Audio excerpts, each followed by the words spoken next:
Welcome to Grassroots Iowa, conversations at the crossroads of faith and politics. I'm your host, Jeremy Higgins, and every week I get to sit down with pastors, politicians, and everyday Iowans who are living out their faith in the public square.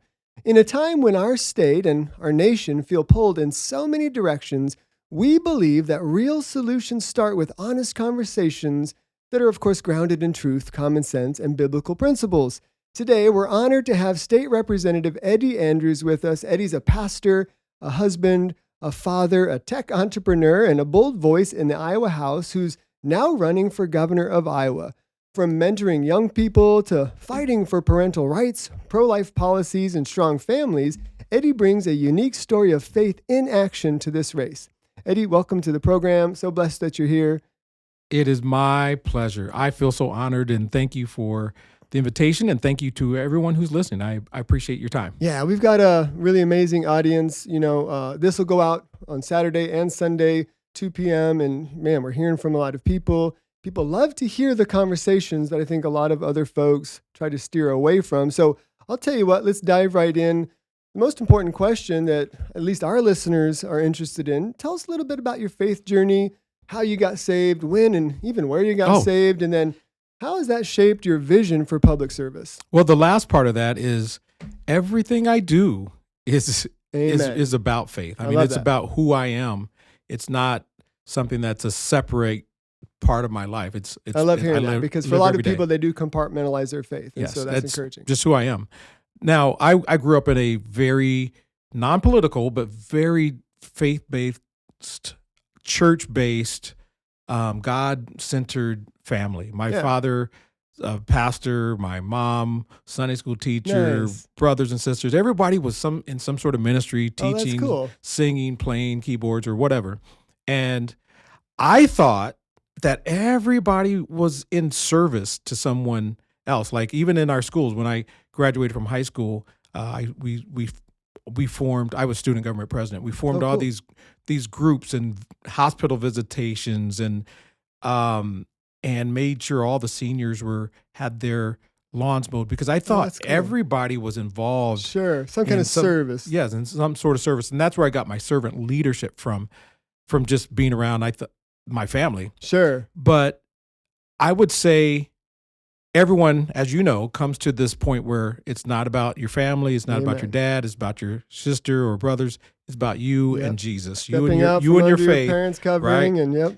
And that happened to me about 14.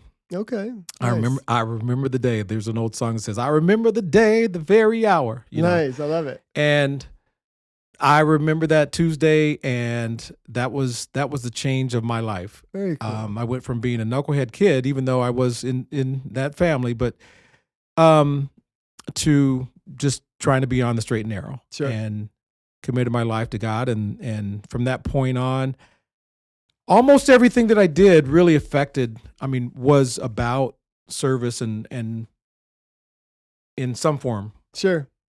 I can tell you that has lingered on to my public life when I started a group called Mentoromics. I've read a lot about that. I'm really interested in hearing more about that. Yeah. If you want me to just go on with, we'll get there. But I think that's an amazing work that the Lord, I think, brought up out of that faith journey. Yeah, and I was very heavily involved. In my local church. Part of the deacon ministry, where Sunday school teacher and choir, so on and so forth. I've heard you sing. You got pipes. Yeah. I've been accused of that. So, all right. As music director, by the way, for our Spanish congregation, and I co-pastored that for about 13 years. It's supposed to be for 2 weeks. Hey Eddie, you know Spanish, right? Yeah. Can you fill in for? And then I tried my best to turn this over to a permanent pastor, and they just we're going to keep you for a little bit longer, Eddie. And I'm like, guys, I'm the black guy in the Hispanic congregation. Right. I'm trying to, but it turned out to be one of the best things that I've ever done, and not just for them. I hope it was good for them, but for me, it was a character building, learning experience, opportunity, and so my faith has been obviously part before I ran for office, including this office, but when I ran for office the first time, 2020, for house ministry, I can't call them Gideon moments or fleece moments, but we don't really have enough time, and I'm serious, to talk about all the confirmations and people from out of state who've never called me before, right, on unlisted numbers, and saying, God told me to tell you to do this. Amen. I've got a similar story. It's the only reason I'm here in Iowa. Yes. Boy, I love hearing that. And people didn't know. Like my wife didn't even know. I was praying about this. My wife and I, we adopted a boy. We have 2 wonderful daughters. We raised a niece. We've helped other people into our home, even some of the homeless people into our home. But we adopted a boy, and he came with some mental health challenges. Okay. And unfortunately, we lost him 7 years ago, February 8th. Sorry to hear that. And along the way, we got to see how many holes we had in our mental health care system, if I can just say it that way. Right. Waiting periods too long. If you've ever been in that space, you know what I'm talking about. Yep. And I am a talker. You can probably figure that out by now, but I'm more of a doer. And at one point I just said, Eddie, either get in there and fix it, our mental health care system in Iowa, or stop talking about it. Sure. Because nobody is going to want to hear about it unless you're doing something about it. And so at that point, I started praying about it. And if I could just summarize, if you're in Hispanic ministry, or certainly in the Pentecostal circles, there are certain names that you would know. Yep. And one gentleman called me from Chicago on an unlisted number and said, "Hey, this is so-and-so, hermano Rick Gonzalez." Right. And he called and asked if I knew who he was. Yes, of course I know who you are, right? And he started asking me questions, and told me, now I need to tell you this from this, I feel led to tell you this. And I spent the next half an hour saying, yes, sir. Wow. Telling me about what is going to happen over the next year. Now, my wife, again, doesn't know this. I'm praying about this. Right. No one else knows I'm praying about it. That's awesome. And at the end, I say, you know what? Hey, how about this? I would like to call you. Can I get your number to call you back? He said, nope, you have a pastor. I'm just doing what God told me to tell you. I hope you took good notes, I think is what he said. And that's awesome. This went on for, I met one of my friends at Cozy Cafe. Immediately they started praying for me. We weren't even sitting down. I'm standing in the middle of a restaurant in Johnston, and this person just starts praying and says, God told me to tell you, I see you in politics. And starts to tell me about this. The other lady says, we've been praying for you. And I'm like, who are these people? Right. I don't know these people. And went to another event. And this was a political event, because I'm really wasn't political. Sure. And went to another event in Johnson that really was a huge event at some big house that could, it's just acres and acres. And this lady was doing the opening prayer, and then it was like it was a Pentecostal altar call. Yeah. She was calling down fire, and I'm like, I had to peek and see who was this praying. Right. And this lady on the microphone started listing these people by name, all the politicians in that area. It's like, Lord, we need this person. We need this person, but we need Eddie Andrews to run. And I was like, who are these people? Right. Who are these people? Man, the Lord has a way of bringing people together at the right time. And so we could go on, but this happens so many times, and I don't want to bore your listeners, but I'm telling you, the strangest one, and I will, trust me, I will cut this short, but there was this gentleman.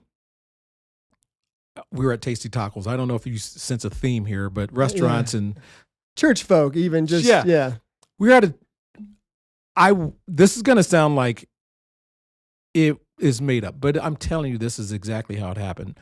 we were at Tasty Tacos. My wife loves Tasty Tacos. I always tell her, Betty, text me all the information. You know I'm going to get it wrong. Right. The order. And so Josh and I, granddude as we call him. Yeah, right. We go to Tasty Taco. We make the order. This guy at the end, it's like TV. I'm about ready to pay for this.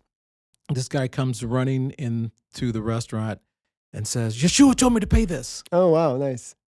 I'm like, what?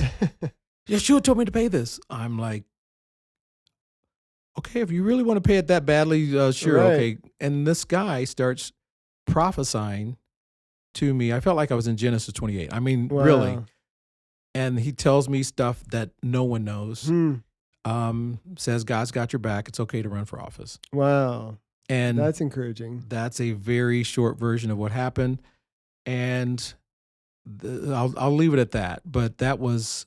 I think people love to hear that, there are men out there still listening to God, especially in the political realm, men of faith stepping into the political realm, knowing that it's God that's pushing in that direction. That's encouraging for a lot of folks, because the fact is, I think a lot of people are starting to wonder why people get into politics, and to hear that, it's the Lord that spoke to you, the Lord that drew you, and he used his people to, unanimously, echo that in your life. Yeah. That's encouraging. I appreciate that. And I had another minister. Now, this one I did know. This gentleman, I did know. He's from another state. He called me and says, Eddie, now I know you. You would not run for office. There's no way you would run for office unless God is leading. I need you to tell me this story. Yeah. And we told more stories. Sure. I would. Yeah, I know how it goes. Yeah. and I would also say, when that same year, there was a class in 2020 of very faith-filled people. My friend Brooke Bowden, same thing. She said, God told me to run. And I couldn't say anything because I felt like I'm in the same boat. I mean, yes, it came from a sense that I had a purpose in running, but I'm not going to run. There's no way. I jokingly said when I saw you outside and we met, and I said, there are no sane people in this race, right? Because you have to be with the world like it is. You really do want to be, as they used to say, prayed up. You want to make sure that you are really listening God's voice and following God's voice, even if you want to do something. Hey, this is the public arena. You're going to have 3 to 5% of people who hate your guts, no matter what. Sure. And it will be their purpose in life to destroy you. Right. That's just how the world. And it's not too different than the pastoral ranks. And being a pastor, you were exposed to some of that as well, I'm sure, over the years. And so preparation is key. You see that in scripture with Elijah. There's a lot of preparation for ministry. And then as you go through those layers of preparation, God brings you into that eventual place of ultimate service where you look back and there was a lot of service that led you there. But man, when you get to that point, almost that fulcrum, it's incredible what the Lord will do there. Let me ask you this. How about why? You've obviously been successful and a real blessing to the state of Iowa within the House of Representatives. Why run for governor at this point? That's the hot topic question. Okay, I jokingly say, so is that before or after I lost my mind? Right, yeah. There's multiple answers, but I will say this. I had no intention of running. Seriously, I had zero intention of running for governor. As a matter of fact, one of our collective friends, one of our acquaintances, our friends that we both know was already in the race. Yep. I probably would have supported him. I had no desire to run. And the week before Governor Reynolds made her announcement that she's not running, there was another gentleman who I'm not supposed to say his name, but you know him. If you've been in Christian-based politics, you know this person. Okay. For the last 20 years. Yeah. Okay, that's kind of narrowing it down. Okay. But very vocal, very active, very visible in Christian politics. Well, this person and I both had and I'm cutting it short, a burden that I should pray about running for governor. And we met in the rotunda right outside that Iowa House. Yep. Again, I'm serving in the Iowa House, and he says, I have a burden about praying for you to run for governor. Now, I had the same burden. We were both praying about it. And for me, it didn't make any sense. I'll just be honest. It made no sense. I get it. When I say I have no desire, I really did not have a desire. It was not on my radar. And I felt like, why am I getting a burden to run for governor when clearly Governor Kim Reynolds is running again? She just hired a fundraiser. She had a campaign manager. I mean, she's running. This is not a person who's not going to run. And he said, Eddie, you know how we always say, let's start praying about it, and then we forget about it for a week or two. Like, let's start praying right now. And so we prayed right then and there, and we committed to praying for direction and guidance on that. And lo and behold, it shocked all of us when the following week she says, hey guys, I'm not running. Right. I think the state in general was. I think her staff was surprised. I talked to her brother. Her brother said, well, I know she was weighing it for a little bit. So they had a little bit more insight, but outside of maybe the family. And I think even then, I think he was still a little bit surprised. Sure. But that's why I got in. And even then I said, and I talked to Representative Sherman. I talked to, just kind of say, hey guy, I'm thinking about this. I'm praying about it. Just so you know, if I'm 100% sure I'm in, if I'm not 100% sure, then I won't enter. Sure. Right. But I did feel like I should talk about that. Right. And I did. So having said that, a lot of the fights that we've been in over the last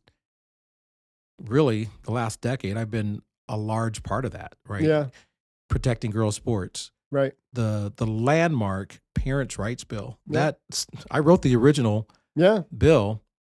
It took a little while to get that there, and we ended up getting the governor's name on the bill and it getting more votes. I'll just say it like that. Sometimes you got to know how that building works. I'll just say it that way. I'd imagine so. And Ronald Reagan said one time, you can get a whole lot of stuff done if you don't care who gets the credit. And so I love that. It was changed to the governor's Parents' Bill of Rights as opposed to the Parents' Bill of Rights. It's the governor's Parents' Bill of Rights. Yeah.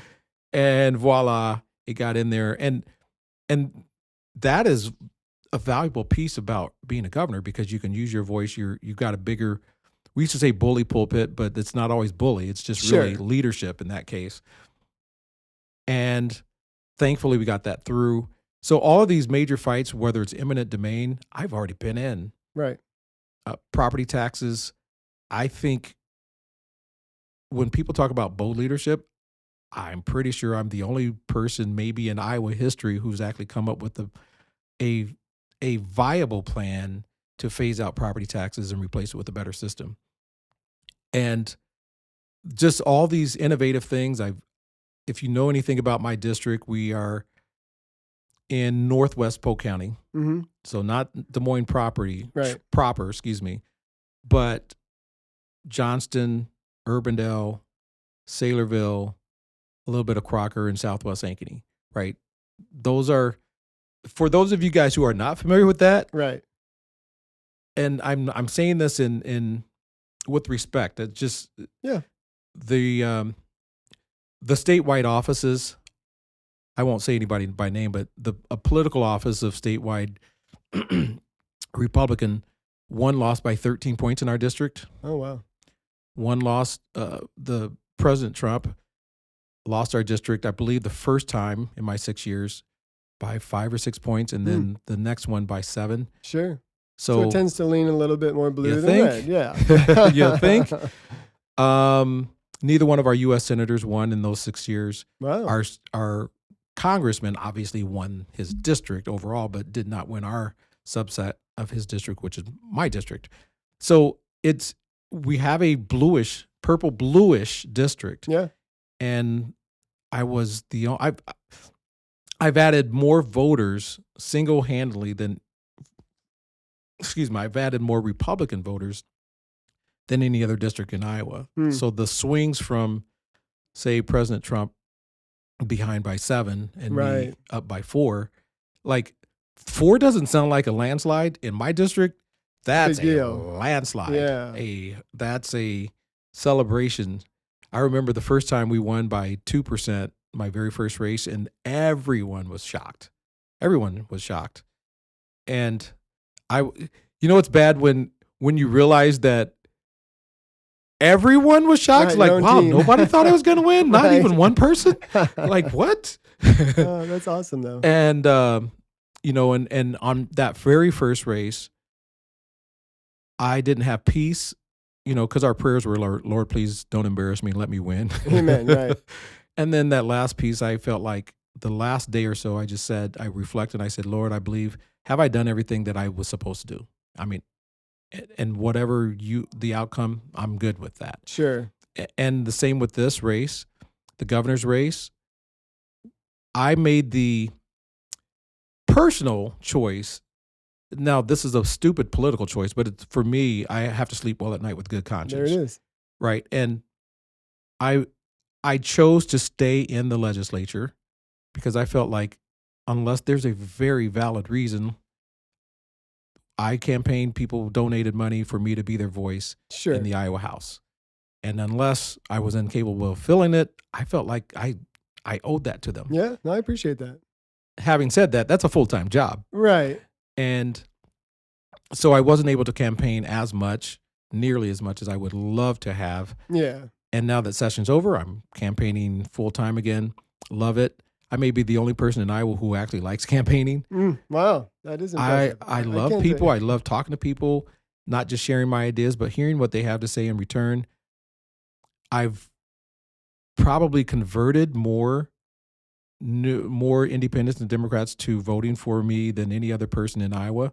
That's know impressive. Certainly we've added more Republican votes. Well, to be able to win in your district, that speaks to that. And I know you've even knocked on thousands of doors. Yes. I mean, that's a big part of who I am. Your personality. You're able to get out there, knock on doors, talk to people, and people really do appreciate that one-on-one FaceTime with somebody that is going to represent them at the state house or maybe in the governor's mansion. Right.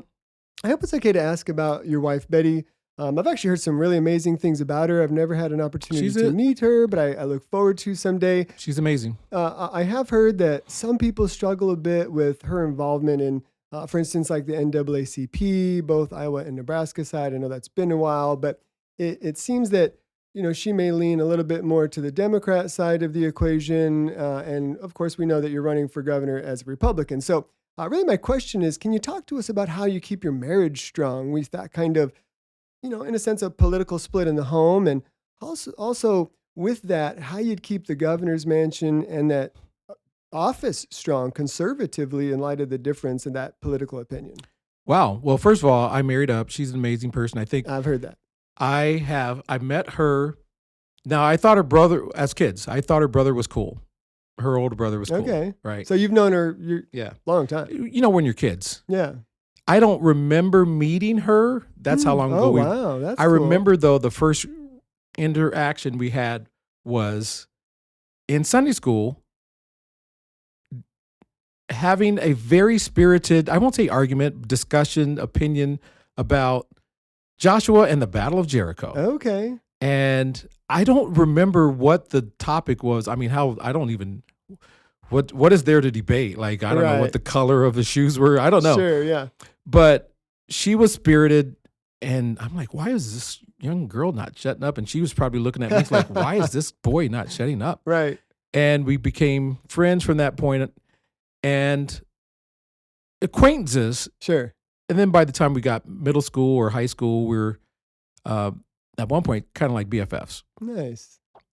Some point I realized she's good looking. I said, I'm locking you down, sister. Locking you down, putting a ring on it. Yes. Right after high school. And that's what we've been. So I know I don't look it, but we've been married 40 years. Wow. That's an amazing love story. Very cool. So to address a couple of these things, it's really interesting because in one sense, some people just ask out of curiosity. Some people ask to say, oh, this is why we can't have Eddie. Like, Eddie, I'd love to talk to you, but I just don't think, I'm like, you know what?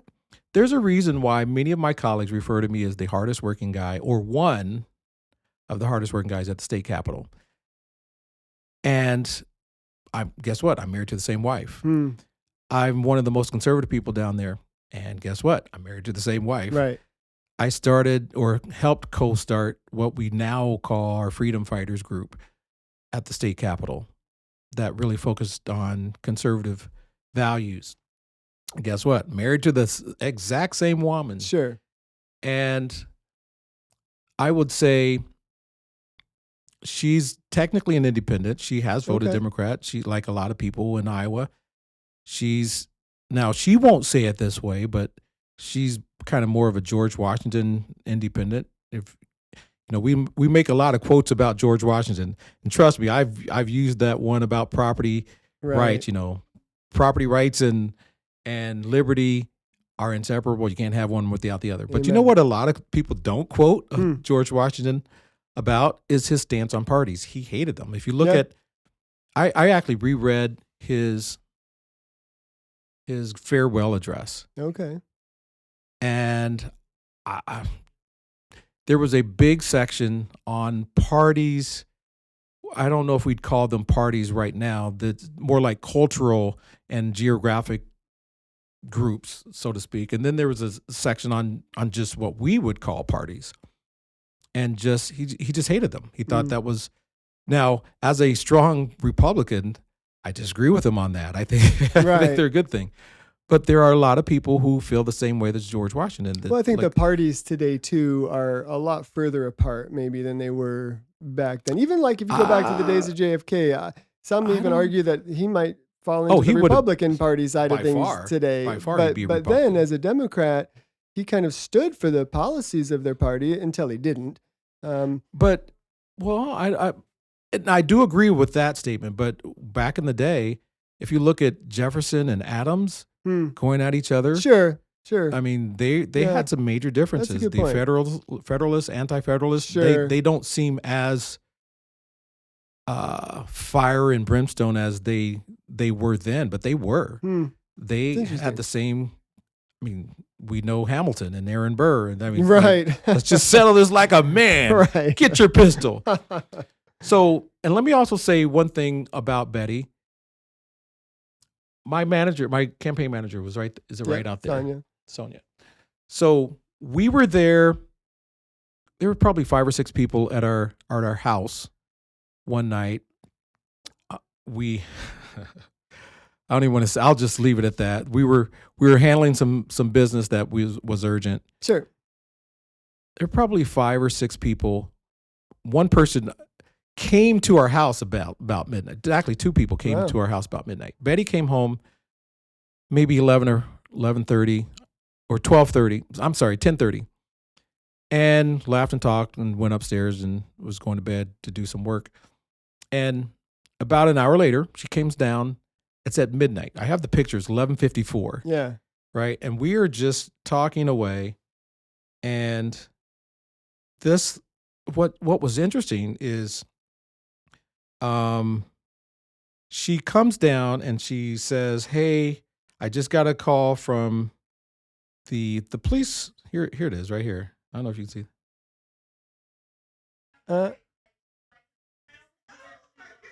Okay. And so she's having a good time. Yeah. And what happened was the police had called. The Des Moines Police Department called and says, "Hey, we have this unique case. We need you down here. Can you come help us out?" And even Sonia was like, "Oh, that's what your wife does." Right. Like, she just like leaves the house, and neither one of us think this is anything because that's all we do. We help people. I help people. Public service. She's in public service. Yeah. The police. It's like, well, if she's not if she's not a Republican, does she really support the police? Well, the police support her. There you go. They're the ones that called, Sure. right? And it's people don't understand. And can I go a little bit deep here? Sure. We need. Please take this the right way. Sure. I'm going to talk like we're around our dinner table. Okay. I'm not going to talk like we're politicians. Yes, I love that. So don't take this as a political answer.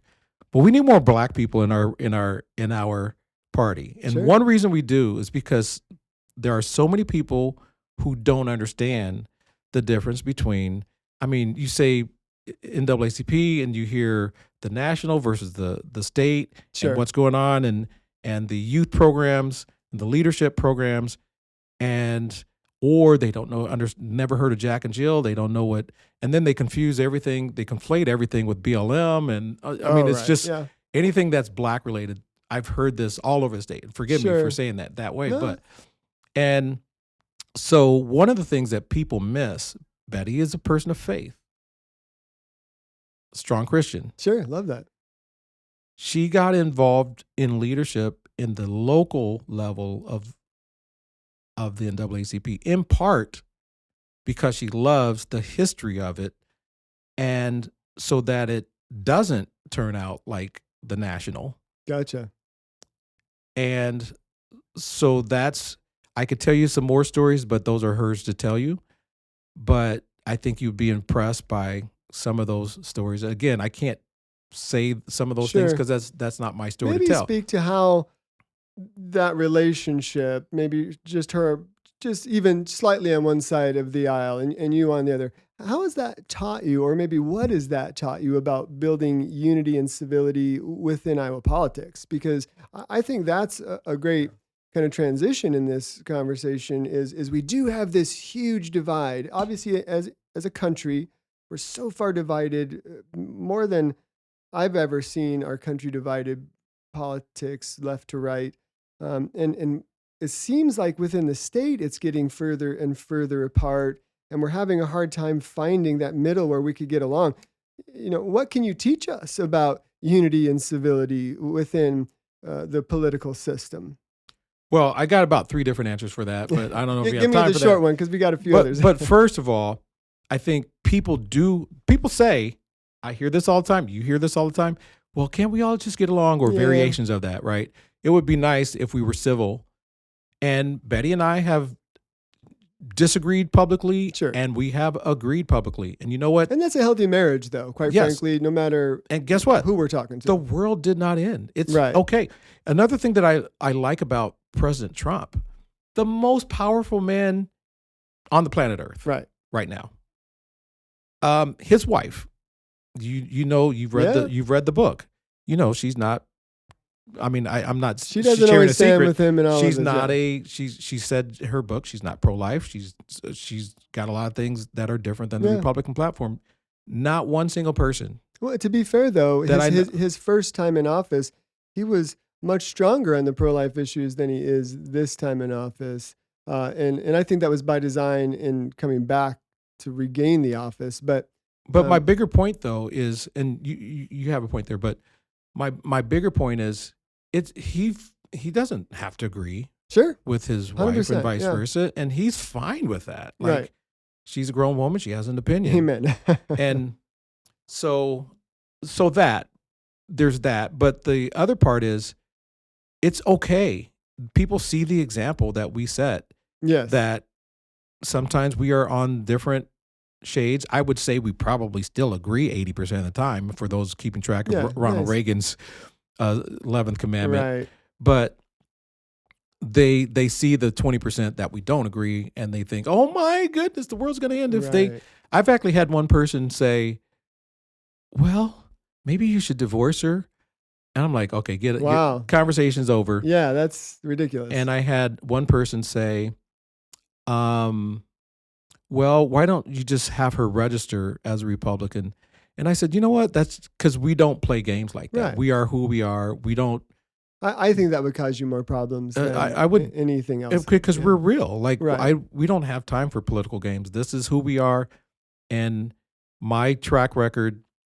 One person actually said, "Eddie, it's kind of like a backhand compliment." And I said, "What do you mean by that?" They said, "Well, because the only question they have isn't about your service and your record. Sure. Because you got a stellar record. Right. No one really, no offense, can really stand up to that I record. Agree. It's inarguable. And so the only thing they can talk about are things that I haven't done. Sure. And so if you're looking for a leader that stays true to his value, loves his family.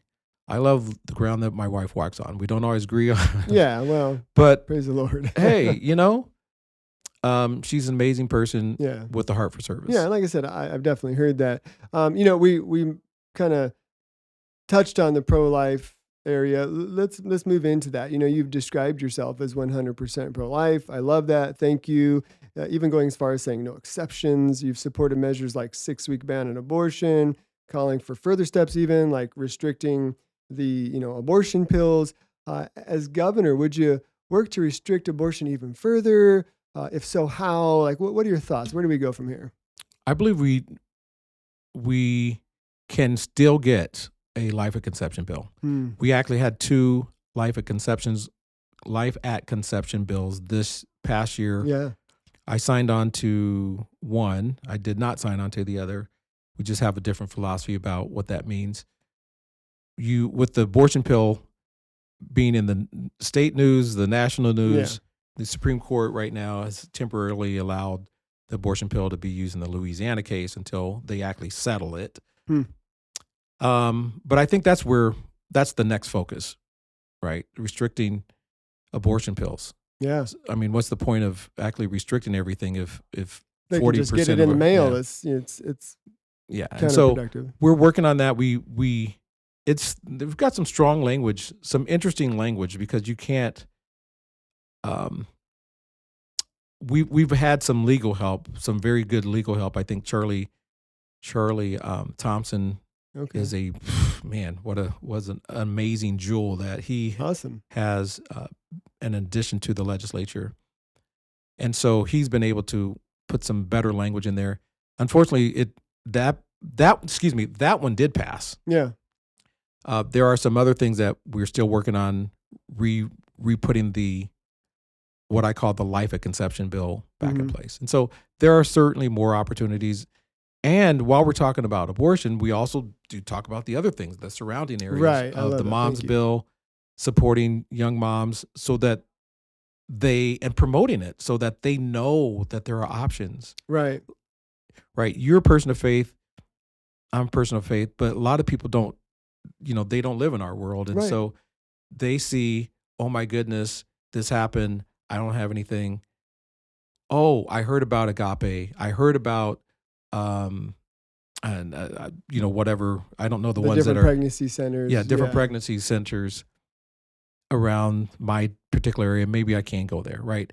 Or Dorothy's house. Medical clinics. Yes, right down the road. They're amazing. Bridgehaven does a lot of great work in the community as Intervisions. Well. Yeah. A lot of those kinds. And so we can work to promote those. And also we, as a state, have supported programs like the Mom's Bill. We support programs like, I'm going to get the name. It's either Better Together or Together for Good, whichever one of that is. But it actually provides services and families to kind of step in and help and kind of, if you will, be like an aunt, an uncle, or grandparents to support that young family so that they feel like they do have options. So we got to figure out how to draw attention, or maybe more attention, to those kinds of conversations, because from my end of the perspective, when we talk to people, it's always at that moment of greatest need or brokenness, and there's this push to either abort the child or figure out what to do with it here and now. And there are some amazing programs out there, support style programs that help come alongside families, build family structures. But so many people have such a hard time finding those, because so much of the conversation is about, either taking the life or saving it. Well, where do we go from there? Right. And so I love hearing that. That's a big part of the plan. Yeah. Big part. We just talked about how you've kind of led the charge on Iowa's parental rights bills, efforts to protect girls' sports. I love that. I really appreciate that. Let's keep the boys out of the girls' sports. And which used to be called common sense. Right. Amen. It used to be common sense. So that was kind of a priority early in your legislative career. Now we have that conversation, at our footsteps with school choice and education savings accounts. And where do you stand with all of that? And what can we do as a state? What could you do as governor? Where do we go from here? Okay. So just to be clear, we had school choice. I pushed for school choice before ESAs. So we had the the district to district school choice. We had even among districts, certain districts wouldn't take certain kids. We've had to deal with that out here in this area, and transitioning from one school to the next, figuring out what was right for our kids, and it wasn't always easy. Yes, but you guys did a lot of work in that regard. And then public charters. Remember public charters, right? The reason we didn't really have very many public charters is because the traditional public school, if you will, had the veto power. Right. Like that's kind of like giving McDonald's veto power over any fast food restaurants. Right. Like, well, no, I don't think we can need a Burger King or Wendy's. Yeah. And so we now have them, quote, charter, unquote, directly to the state Board of Education. And then they have the charter with them. It's 5 years, right? But what we're doing is pushing school choice. And so that, and then once the ESAs came along, we were able to get ESAs. We tried for 3 years. I know. Governor did something at that time was controversial and jumped in the middle of primaries and said, look, guys, this is my number one priority. If you're going to hold this up, I'm going to support whoever your primary opponent is. Wow. And the governor jumped in the primaries, and that's how we got ESAs. Love it. So yes, obviously I supported that 100%. Now, last year I wrote a bill to expand that. Okay. So we had been talking to a few of homeschoolers. I would say CPI homeschoolers, not the IPI homeschoolers. Okay. And so some of them said, look, guys, this is costing us money too. It'd be nice to get a couple of those. And just as a foot in the door, I wrote a bill that would give them 20% of that $8,100, which is roughly $1,500, we'll call it. Okay.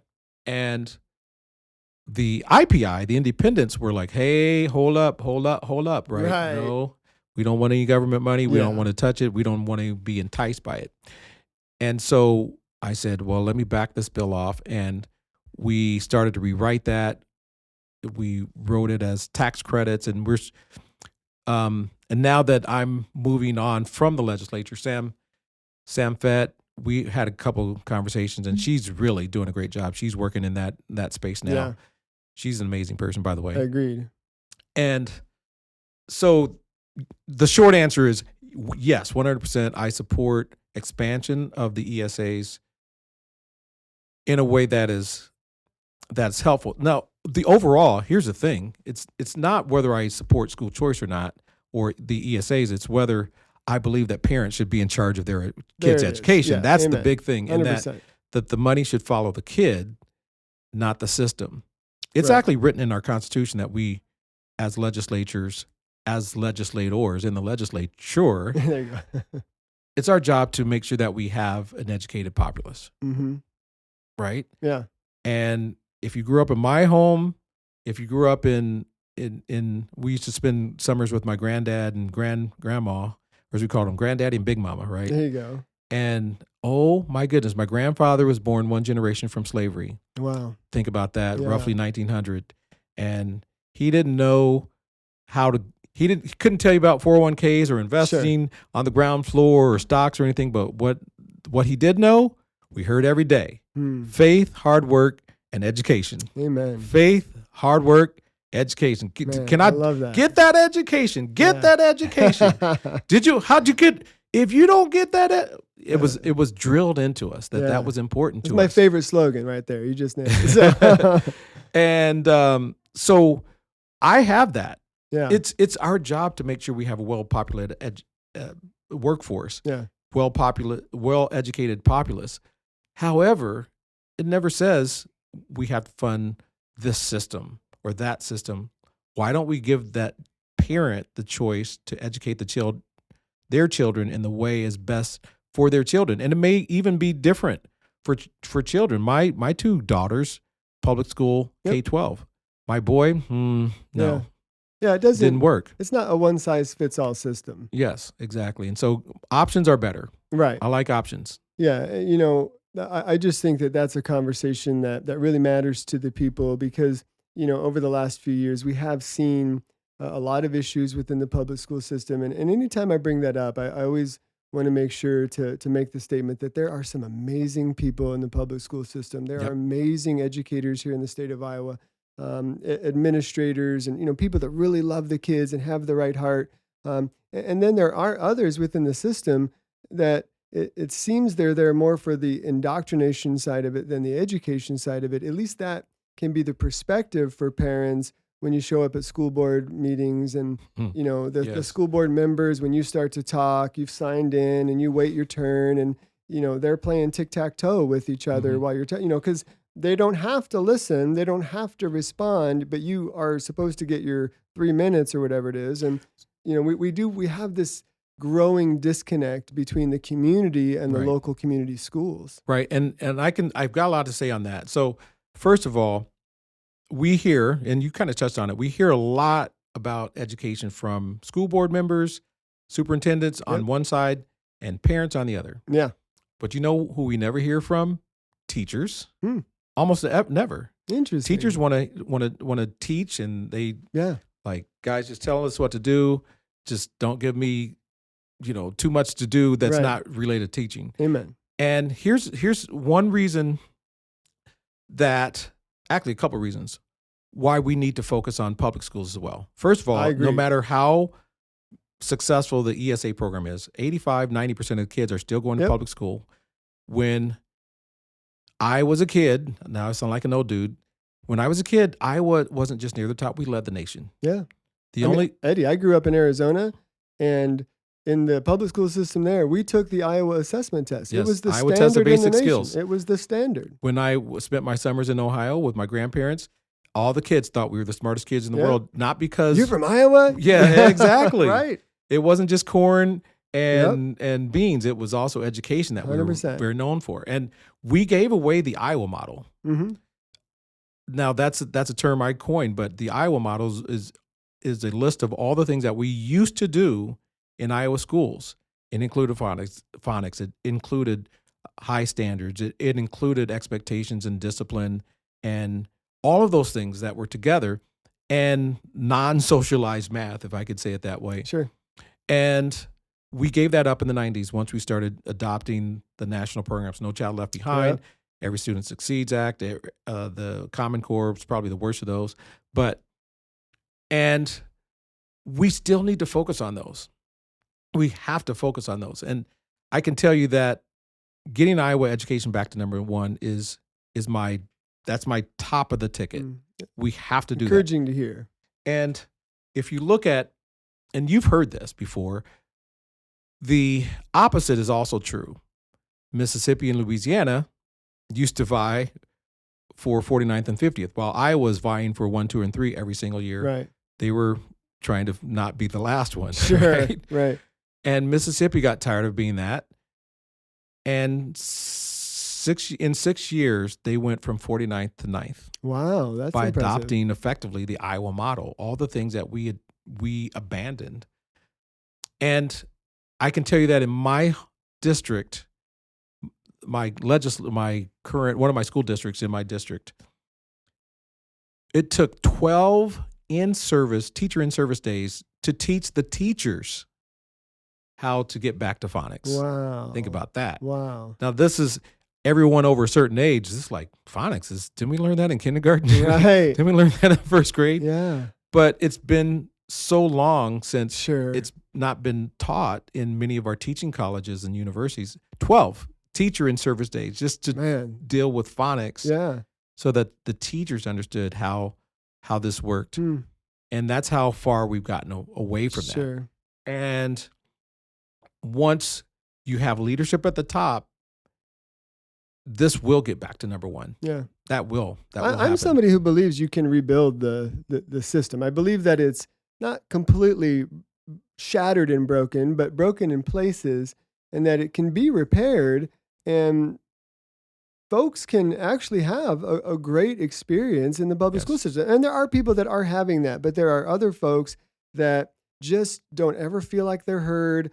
Their children are struggling. They're not getting the help that they need, and they don't know where to turn. And I can say that, looking back at Arizona again, that's where I came from, and that was one of the lowest in the nation. It's a border state. The qualifications and regulations were a lot different for the teachers and what was necessary to teach, and it's different now. Actually, it's rising in the ranks while Iowa has been falling.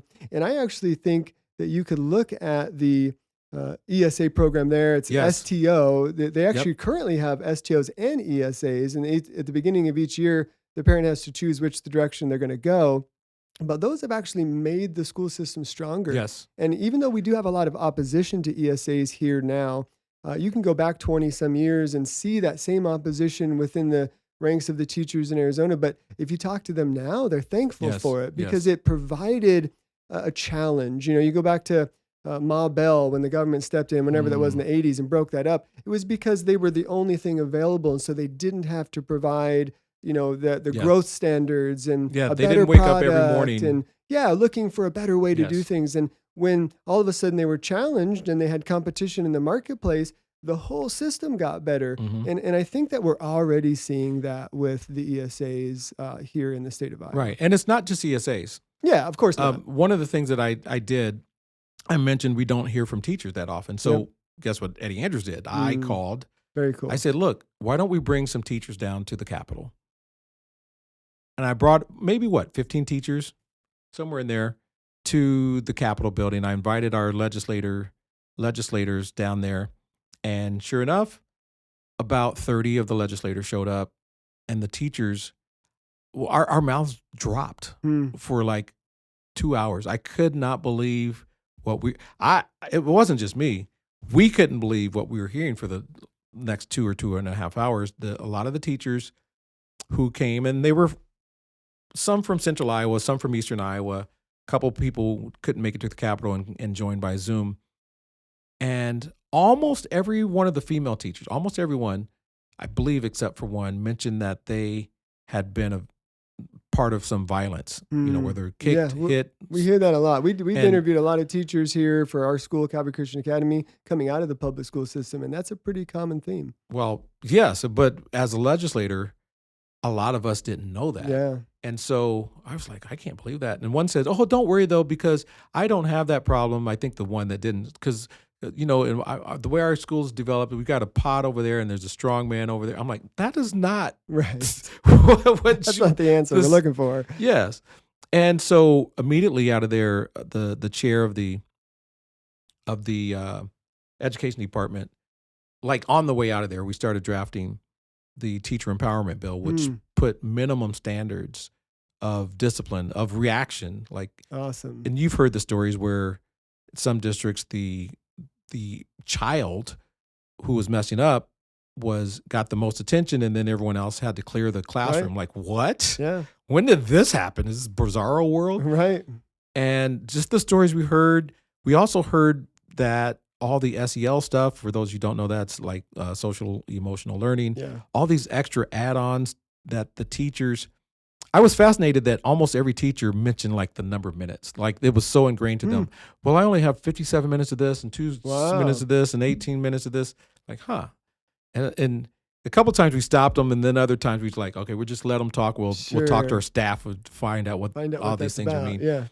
And what it was is all of these districts had all these other soft, in some cases woke stuff, but other things that were added on to the math or the reading or this. And it was just, the teachers were like, I just want to teach. Right. Can you get me down to the number of minutes that I can teach my kids? It was really interesting listening to them. And so we have to do more of that. Sure. And as governor, I would bring them in. That's encouraging because, again, it has to be said that there are just some really fantastic educators in the state of Iowa. And to see them get the support that they need, I think could be a real major turning point in the system of education. Right. One other thing before, and I don't know if you're about to transition, but just one other thing on education. We need to make sure that the funding focuses more on the teachers in the classroom and less on the administration. I love that. We now have more non-teachers than teachers in Iowa, in our school districts. Just think about that. That has to change. They've advertised some of the salaries for some of the superintendents and principals and things locally here at Cedar Rapids and Marion and Linn-Mar, and you shudder a little because the teachers seem a little underpaid yet still, maybe a lot underpaid. And some of these folks are making, CEO kind of money, like big company kind of money. I love hearing that. Unfortunately, I'd love to transition to a whole bunch of other stuff, but we've actually been talking for an hour already. No way. Yeah, and that's our lot. So, really? I'll tell you what, how do people learn more about you? Like, no doubt, there's a lot of people that haven't been as blessed as, say, I've been. I've been able to meet you a number of times, hear your heart.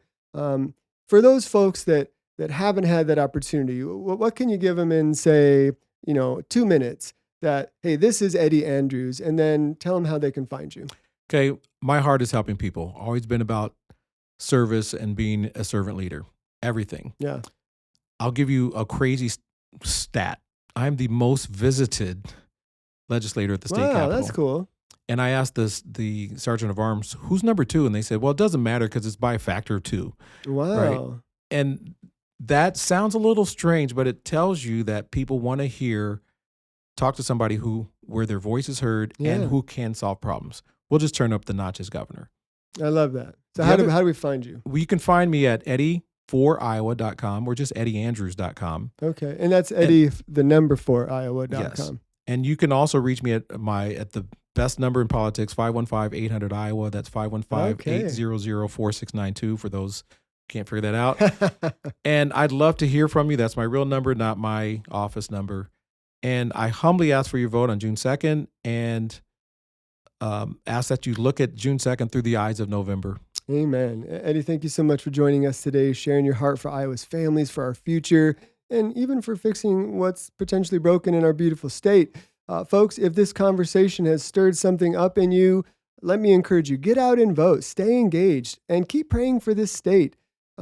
Be sure to join us on the next episode of Grassroots Iowa, Conversations at the Crossroads of Faith and Politics. Until then, stand firm in your faith, love your neighbors, let's work together. Let's keep Iowa grounded in truth. I'm Jeremy Higgins. God bless you, God bless Iowa, and God bless the good old US of A.